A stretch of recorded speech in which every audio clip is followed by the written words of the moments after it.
FNAF. What do you think of when you hear the word FNAF? Markiplier, those stupid memes. No. Sometimes you might think of even, just fun old little silly animatronics doing silly little things. But what I think of is stupid long lore that obviously was changed for multiple different reasons. Other than that, though, the franchise has really gone uphill with how great and fantastic it's been. Fans clearly loving it, like every minute of whether it's been, new books, new games, including the movie that just came out. I'm a little bit behind on reviewing it, and this is a review, which is weird because I've never done anything like this on my channel at all. And to be frank, I've always wanted to do something like this for a really, really, really, really, really, really long time. But obviously, I've been posting dumb videos that I post with, me and my friends and whatever. But I guess with this movie, I have such passion for it. Sometimes I am one of those big fans that it just really kind of like wanted me to like, I guess, encourage me to make a video like this for the first time. Now, I think I'm gonna give my actual like rating at the very end of this video because, well, first of all, I'm gonna talk about everything that I liked about it and the handful of things I disliked about it. Guess that already just kind of just shows that I really like this movie.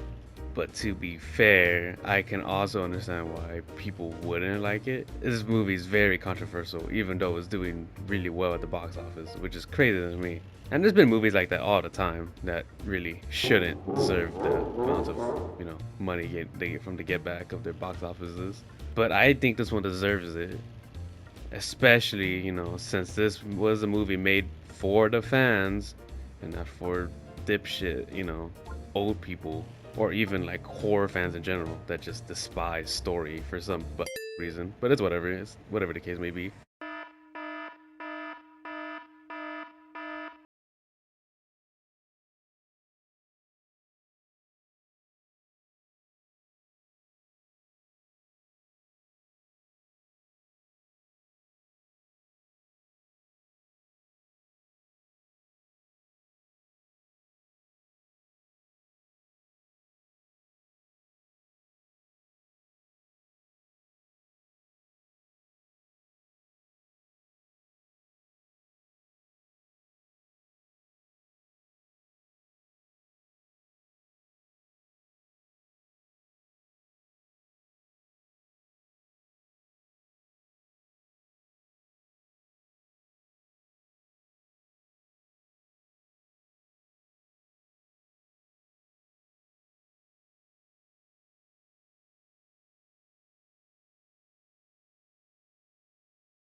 It's the YouTuber guy. It's him.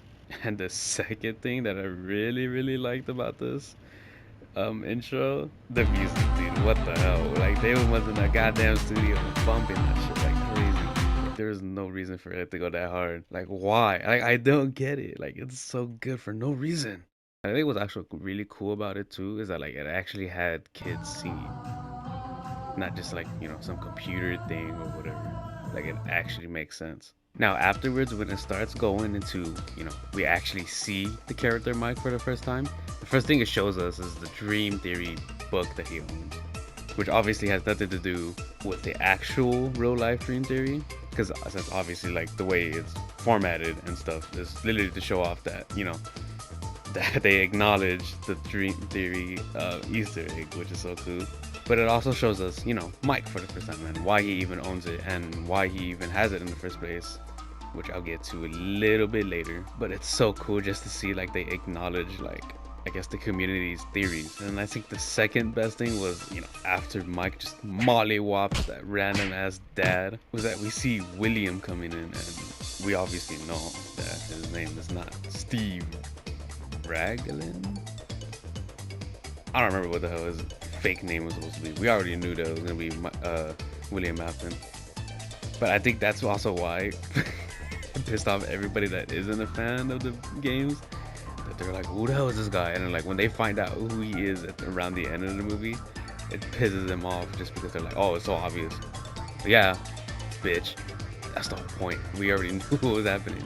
Anyways, I love the fact that when he tells him like, oh, you beat up his kid, right? You beat up the dad right in front of his kid. Like, bitch, did you just kill like 5 kids? Like, as if he didn't just kill them motherfuckers. But it makes the whole thing like real funny. Like the whole scene, it seems a little awkward for both of them, since obviously he's like struggling to get a job and he's like, oh, I don't know, I can't give you nothing, right until he realizes who he is with the whole Mike Schmidt name thing going on, which caught me off guard because I was wondering why he was acting so weird until you find out. Like, I mean, it was kind of obvious that he was gonna be the one to take his brother, but I think what we weren't really expecting was that he kind of just figured it out and he was like, oh shit, well, maybe here you go, here's spend 5 nights at Freddy's. And by the way, I love the way they acted in these scenes in general, or like just in generally, like of them acting throughout the whole movie. Like, it's actually really good. I've heard complaints that like, oh, it was so weird and like plain. I mean, does it have to be crazy like acting? Like with Mike, he plays off the role of having to be that really concerned brother just trying to take care of his sister while parents are dead, or as he explained it. And William just being this fake ass counselor dude person, it just makes sense. Like nobody's like I don't need some crazy ass acting for simple scenes for a simple movie. Like, that's all it is. Like, people were tripping out. And I think later on when we meet Abby and we see her drawings, I don't think any of us expected that it would have been the actual kids, but it does seem a little bit obvious but I didn't actually even notice the first time. Maybe in the backgrounds you can probably see it very clearly, but I just didn't. It caught it. So when I figured out that like, oh, she was actually talking to the ghost kids, I did have a feeling about that for sure, but I didn't think she was actually straight up drawing them like as if they were having picnics and stuff like that. But other than that, I also heard complaints about her acting, and whenever I find that stupid. Whenever people have complaints about a child actor or actress, it's so stupid. Like, bro, they're a kid. They're acting like a kid. That's the best way they can act. They can't act no crazy. In some cases, sure, but that only when the movie requires it to be. And in this case, she's acting like a kid. No different than real life. Like, come on, bruh. Weirdos. What a bunch of weirdos. And I think the other actress that we also get to see that really convinces me on, being a bitch is the aunt character. What the hell is her name? That's how much I didn't like her. She was annoying as hell. Which is perfect, that's, she's supposed to act annoying. And obviously fake as hell, acting like with that fake cry. Other than that though, she did really good, and I felt so bad for that lawyer character. And the multiple times that he was just in the scene, he did not want to be there. He hated being right next to that damn annoying bitch. It's so funny to see though. And I didn't notice the first time actually. I only saw it in the TikTok clip. But I didn't notice the first time when they were given the menus. he was so happy to eat. And then she's all, no, we're not gonna eat. His face of disappointment is so funny. Folks up with some appetizers. We are not eating. speaking of that same scene of them getting the damn menus, goddamn, who didn't give it to him? None of us expected it. He straight up lied to us, which is fine, because that really just shows how good of an actor he is. Fucking Matt Pat. The goddamn, like, if fucking Markiplier is the king of FNAF, this dude is like damn wizard in the cave that knows everything about the fucking universe and how shit happens. Because, goddamn. All the lore explanations, all the videos, all the theories. Literally, I think he's even the one that, I don't know if he's the one that initiated the dream theory originally, or if it was just the community as a whole. Either way, that's where I heard the dream theory from him. But the fact that he came in, so literally surprised the whole theater. Fucking had everybody, oh my god! Some people say that, but you know, it's just a theory. Oh my god! Oh! Like screaming and clapping and shit when they saw him. Cause he literally said, oh, like he literally acted like he wasn't in the damn movie. Like that was crazy. Now I know one of the biggest complaints about this movie, which is fair in a sense, since they advertise it as a horror movie, is the jump scares. Now, I had no problems with it being scary or not. I mean, to also be fair, it's like everybody forgets to read because there's a big ass, well, it wasn't a big ass sign, but it was clearly announced and everywhere on TikTok, Instagram, Twitter, everywhere, of it being PG-13. Like, come on, why is everybody acting like this is so surprising? Like, I don't know what everybody was expecting whenever there's a big ass thing that says, okay, movie's gonna be PG-13. There's gonna be no crazy scares. And then there's like, oh my god, I can't believe they, like, it wasn't scary. It wasn't scary at all. Like, dude, PG-13, man. There's probably been some scarier PG-13 movies out there. But that's not what this is. Especially for, you know, a movie about FNAF. As everybody knows, this game, or the franchise in general, is just all about lore. So it's not that surprising when a movie based off the games is gonna talk about, you know, story first and then scary stuff later. It's in there. I don't know. People piss me off sometimes where they just don't. It's like they forget how to read, or they just understand, you know, simple stuff. Like, oh my god, like it's not that scary. Or, oh my god, really? Like, it was such a boring movie. Well, this movie wasn't made for you that didn't know what was happening. It was made for the fans. Hello. And I'm not saying it because, oh, it's a FNAF game. Like, any video game movie can be made for the fans. It's a movie about a game that happens to have fans, you know, for the game. That doesn't mean they made it for them. Unlike the FNAF movie where Mr. Blum himself literally said it's for the fans and the fans basically only, because there is literally nobody else that is gonna want to watch it that didn't know already what's happening with the franchise. And yes, obviously they changed it up for the movie, but obviously every little reference or even some dialogue that they say that might confuse people, which is also another complaint that I've heard of people complaining about some dialogue that don't fit for reason, because it wasn't for you to understand, only for us fans to understand. If you're also wondering, yes, I've played the games, like the demo for the first 4. And yes, all demos, you know, the ones that they only give you 2 nights. Other than that though, there actually was a couple of jump scares that did catch me and my girlfriend off guard when we were in the theater. Like Balloon Boy. He literally came out of nowhere and we weren't even expecting anything close to of a FNAF 2 animatronic anywhere until we saw him in that damn locker. Now, I didn't get scared or anything. I'm a macho man. I don't get scared. But this other one that wasn't a jump scare, it was more of a thrilling, like, little event, I guess you would call it, because it caught everybody by surprise. So much so to my theater, literally everybody in the theater was like, oh, this is funny, this is like referencing the Bite of 87, ha ha ha ha. And then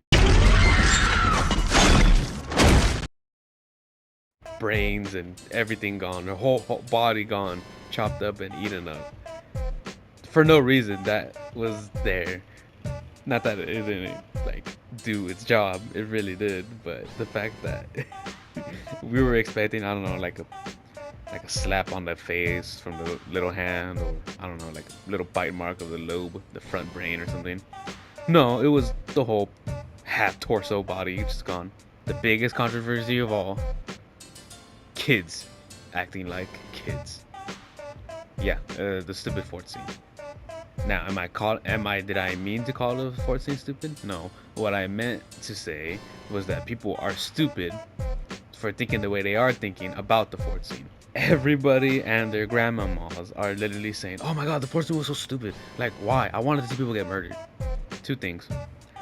One, when has the games ever been that gory besides until like Sister Location with the scooping move? That's probably like the first time we've genuinely seen blood ever. And even then, you don't even see anything. And they're like, "Oh, well, what about the spring lock suit?" Yeah, that's so gory. It's so, and even then, you don't even see anything. And they're like, "Oh, well, what about the spring lock suit?" Which I would also mention later on in the end of the movie. Yeah, that's so gory. It's so gory. Oh my god, those blocky squared blood, so scary. Oh my god, people are so dumb. Like, why is that an argument? Why is that a counter argument? Oh well, there's the FNAF 2 mini game, or oh, not FNAF 2. It was actually FNAF 3. Look, it's been forever. All right. Anyways, the fact that like they're using that as an argument, oh like, oh well, there was that scene in the game. So it was pretty gory. You're gonna tell me an 8-bit arcade style game is gory? Come on, these people are dumb. I'm gonna say a different word, but I can't. At least not right now. Maybe later. Anyways, it's so stupid. Back to the fort scene. I don't know what people were expecting. Like, oh my god, these kids are acting like kids. They want to build a fort. I've also did hear another one where they were trying to gain the trust of Abby and Mike. And Vanessa as well. Whoa, not really Vanessa. That'll also explain later. Anyways, but I mean, I can see that as an option as well, but I also don't hear it as a defense option, because in general, kids will still act like kids regardless of situations. Kids are still gonna want to have fun, build forts, draw, color, whatever. So I would assume kids possessing animatronics are gonna act the same way. Even in the games, they have little traits of the way they act, of how they died in the games. But other than that, the fourth scene was actually like a little cute scene with them just having fun and stuff like that. It was probably like the first time they've had fun in like forever, genuinely as kids. Like, so I don't get why people were so upset about that scene. I thought the scene was actually really fun. It was fine. It makes sense too. Even if you add in the little theory that people were saying of them trying to gain the trust of Abby and Mike, that also makes sense. I myself am not a believer in it, but it makes sense. Moving on, the best part was probably whenever Matthew Lillard shows up, which is also unfortunate to say that it's not a lot. Because everybody seems to like him regardless if they like the movie or not. And everybody that can agree that they wanted more of him, which also includes his random coming in at the end. The way that scene looked, oh my god, it was so good. Like, that's literally like the position of where he's in and how he's like hidden in the shadows. Literally would be like, that's literally what my paralysis demon looks like. But he kills every scene that he's in and without the suit he's in.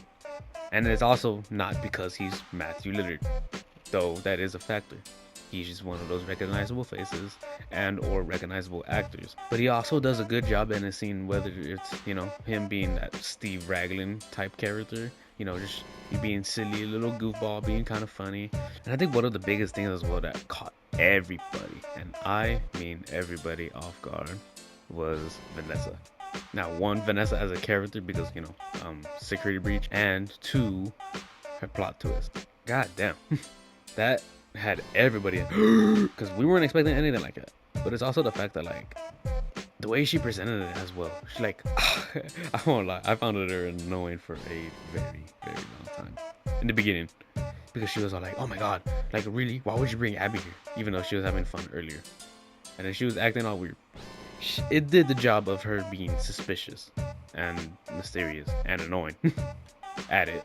And she's like, oh, I tried telling you in my own way. You could have just told him. But obviously for reasons why, because she was still acting the way she was, being kind of working with William Afton. I think one of the things was that like how the pictures were shown and being used as like the way to control the kids. And I think everybody had already had like a theory that like Afton was controlling the kids for a reason, for his own gain, obviously.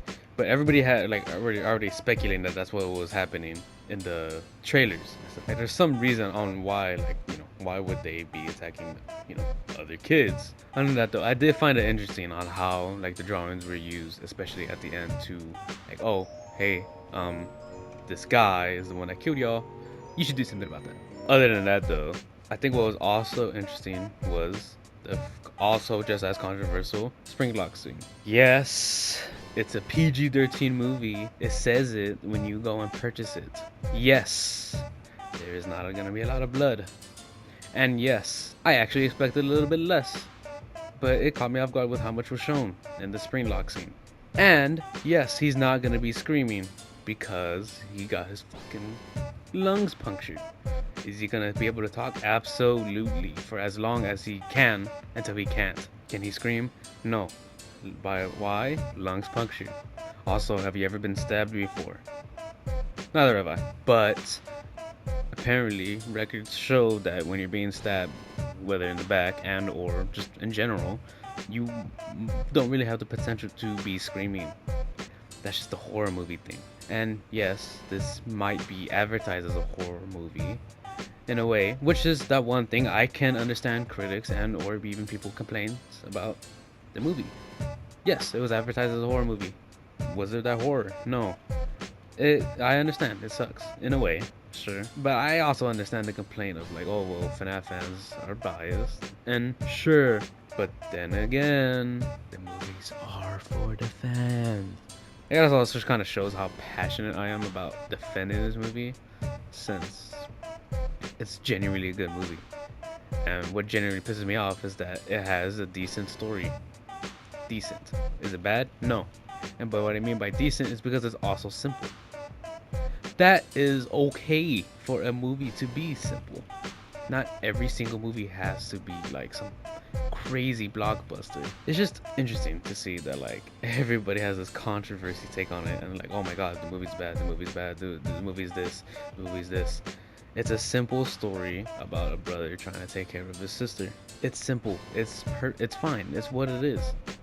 It doesn't need to be complex. It also doesn't have to be complex for horror fans, because horror fans don't give a shit about story. You know what also damages the views of some of these FNAF fans that also complain about them? The VHS fans. The VHS tape fans, or whatever the hell they're called. Those VHS videos are very interesting and they're very cool. I actually like the way they look. And it also kind of shows a little spin-off of what FNAF would have been. Could have been, maybe. Should have been? No. Because then there'd be no whole point of enjoying what FNAF was than, you know, the way it is. And everybody still enjoys it the way it is. But the VHS shows a little cool spin-off. It's amazing. It's great animation. And the people that made them are great. Or person, I don't know. Either way, cool, interesting. Little shout out. So it just corrupts their minds thinking that like, oh, FNAF needs to be like this. The movie should have been like this. Because it's automatically, if it's in the genre of horror, it should have been like this. The dialogue in general is fine, but then there's also some complaints where like, oh, some dialogue just didn't seem like it would fit. Like it would fit in the game. It's a movie about the game! Hello! It's gonna happen! It's gonna happen! That's the dumbest fucking thing. I sympathize with that feeling of it, because the whole point of it was like for the fans to enjoy. The biggest one that I would notice is the I Always Come Back scene with Mr. Matthew Lillard. But I love the movie.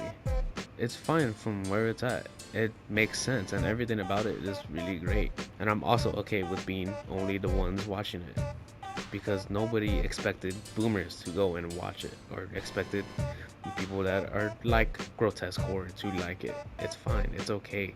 People that aren't fans of it, it's okay. And it's okay to make movies for only a specific demographic. or specifically just for the fans. Is it a bad thing? Absolutely not. That's the whole point in some franchises, to make movies just for the fans. Overall though, the movie was great and it was actually really fun. Now, as a whole, I think I give the movie like maybe like a solid 8 out of 10. I mean, I would like to get a higher, but there is a couple things that I myself like to complain, which is not a lot. For example, the spring lock scene. I actually wanted them, to have the kids out of the animatronics. No, not the corpses, obviously, but what I mean is, like, throughout the whole movie, there's little instances where you see the kids that possess the animatronics. You see them outside of it, like they're just standing right next to their animatronic, and or they're just there. I think it would have been interesting to have them there staring at William, suffering, and then show off the animatronics dragging him away. That would have been cooler, in my opinion. But it's like little things like that, and with the dialogue thing, I am actually understanding that, like, it can take away a non-fan, like, what's, like, it takes them out of it. It takes them out of the story, and like, well, that didn't make sense, or that's kind of weird.